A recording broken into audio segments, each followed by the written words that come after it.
staying here in part because time is just so short. And so the logistics are going to be that we're going to have Marc and Jodie here chatting with you guys, answering questions till 1:45. 1:45 we'll break down so they can sell some stuff, sign, and get that part in. And then we really have to have them in a vehicle at 3:15. So we're rushed for time. Before I let them up, I'm going to pass out our phone jam against C15, the mandatory minimums being brought in Canada. Working with students sensible students for drug policy. Next Tuesday is going to be a national day of action. We're going to try to have a phone jam. We're having a protesting event, hopefully a little one here. So next Tuesday is kind of the last stop against C15. Amy's collecting contact information for future film festivals. We have Constable David Bratzer coming up here in March for our first ever convention and other stuff. And 2:45 as well, those that are interested in our work with the Cannabis Buyers Club, getting stores and everything happening on the island, we're going to be chatting in the hallway. So, but thank you very much for coming here, folks. And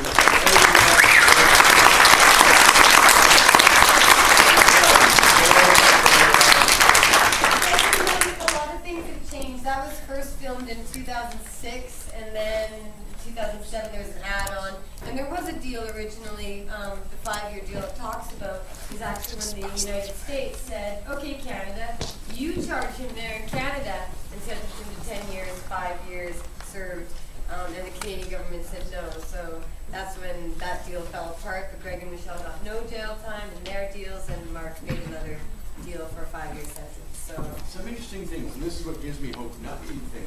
The prosecutor there, John McKay, he's very solid. the white hair. White hair, he's very determined and whatever. Well, now, he got fired the following year. It's very suspicious, I think. Just after this was made, he was fired. I'm not so convinced when he says he's convinced about marijuana. Somehow looking in his eye, I don't see convinced. Well, he was fired a few months later. And now, he's on the lecture circuit. We're disagreeing ideologically. He disagreed ideologically with something with Alberto Gonzalez, who put me in his top 50 most wanted there. And now John McKay, who said he guided my prosecution, goes around and gives lectures saying marijuana should be regulated like coffee. It should be completely legalized. We need to reassess the entire war on drugs, he says. And now he's giving talks promoting exactly what I'm promoting. And the thing is, he must have watched hours and hours of video footage on me all day long. That's got to be the most recognized prosecution of his entire career as district attorney, and now he's completely changed. And some people say, you know, well, so what? Well, you know what's funny? Barry Cooper, a well-known Texas former narcotic cop, he's on our side now, puts up videos, never get busted, does endless amount of PR and tries to help people who've been busted. Philip Owen, Mayor of Vancouver, swore that I would be toast. When he voted, the only time he's ever gotten the New York Times was to boast that he was going to finish me off. He was going to take down my store. And he did for a while. For a while, he had me arrested many times in the 1990s. But he's met me on the last time he met me on the street, he says, man, you're getting such a raw deal. He said, it's those goddamn Americans, they cause all this trouble. He said, we should legalize this right away and end all these problems. And that's the last thing he said to me, Philip Owen, when he met me on the street. And he's long since converted to become an anti-prohibitionist. Larry Campbell was an RCMP drug cop for 12 years. And he too has turned on the drug war. And of course, the fellow coming up here, an officer from Victoria named David Bratzer, that guy's amazing. See his speech. It's fascinating when a cop in a stone cold monotone lists thing after thing that's wrong with the drug war and why it can't possibly succeed at any of its stated goals. Now that's the interesting thing too, because I've always, the biggest conundrum I've got is that, like, who's defending prohibition and why?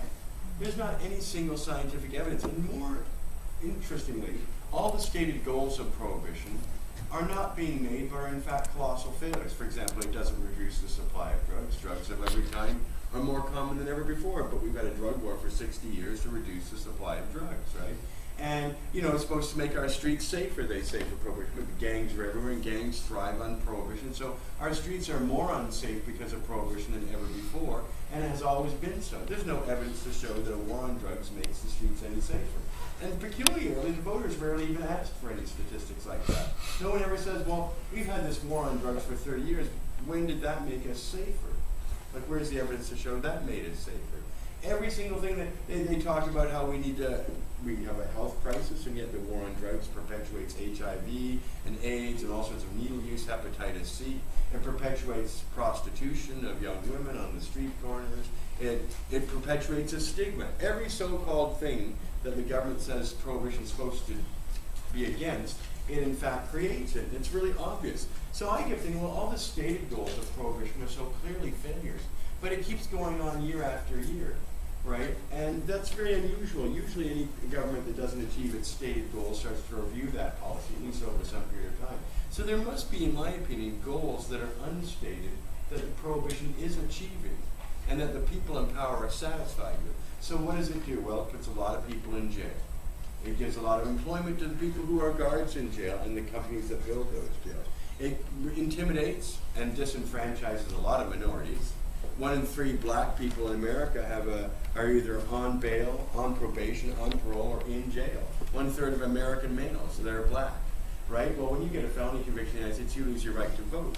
So there must be millions of black Americans who can't vote anymore, and therefore are no longer politically in the marketplace to compete against the very ideas that put them in jail. And also the fastest growing industry in the United States is the prison industry. When you think of all the types of business there are out there, number 1 in America, fastest growing is imprisoning people. So that's what we have to try and stop. So the unstated goals are suppressing minorities, rounding up the poor, warehousing the poor and the drug addicted for the benefit of the prison industrial complex, a massive employer picture there, and to give a vast white bureaucracy, largely white bureaucracy in the United States government, a paycheck processing what is now 2.5 million prisoners. That takes an enormous amount of manpower.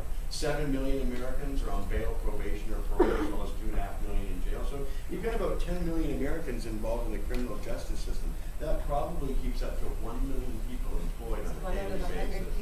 So it's a staggering amount of jobs and money that is being, and the Correctional Union, the Corrections Corporation of America, their union is the largest contributor to political campaigns in the state of California.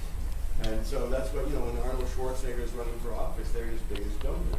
And they oppose all drug legalization or liberalization attempts because it reduces, if you build hotels, you need to fill those hotels.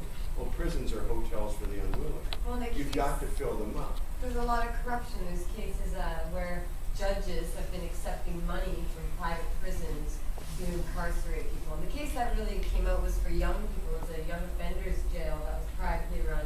And they were paying money to the judge to say, hey, every kid that comes in court. And the judges were actually eventually jailed. Yeah. A CSI story about that. But no corruption isn't there. So I could be going to jail as early as next week, and it's a trepidatious sort of thing. I'll be in SeaTac remand outside of Seattle by the airport for about 4 to 8 weeks, and then I'll be sentenced to a 5-year term. The time I spent in North Fraser Correctional gets counted against my time, so 5 years they kick you out at 85%, and that'd be 4 years and 3 months, so I'm down to about 4 years and 1 month now. But the important thing is if I get transferred back to Canada, under 2 existing laws, accelerated early parole, I would be back on the street on day parole within a year, and but the Conservatives are trying to abolish that. It's currently in this session to abolish it. And the other thing is they're also trying to abolish the treaty that we have that guarantees all Canadians the right of return. And typically, even though you have to litigate the government now because the Conservatives try to obstruct that, all of the Canadians get transferred back. Well, they're trying to repeal that law, so they don't have to repatriate Canadians in foreign jails. If I can ask one question, sorry. When you made your deal, did you make it here in Canada? Yep. It's signed deal. It's a signed, Yes, but it's done here. Yep. On our ground. Well, no, the judge will be American. In fact, we're Ricardo Martinez of the federal court in Seattle. And what happens if you don't go to states? Oh, I have to go to the States. When the minister signs the extradition order, they'll come and get me that day. So then I'll get sentenced in Seattle and then sent to what they call FCI, Federal Correctional Institution. You know it as a penitentiary for federal offenders. And then I could be sent anywhere from Minnesota to California City, Texas, any number of places, Oregon. There's no minimum security federal penitentiary in Washington State, so we're not going to be nearby.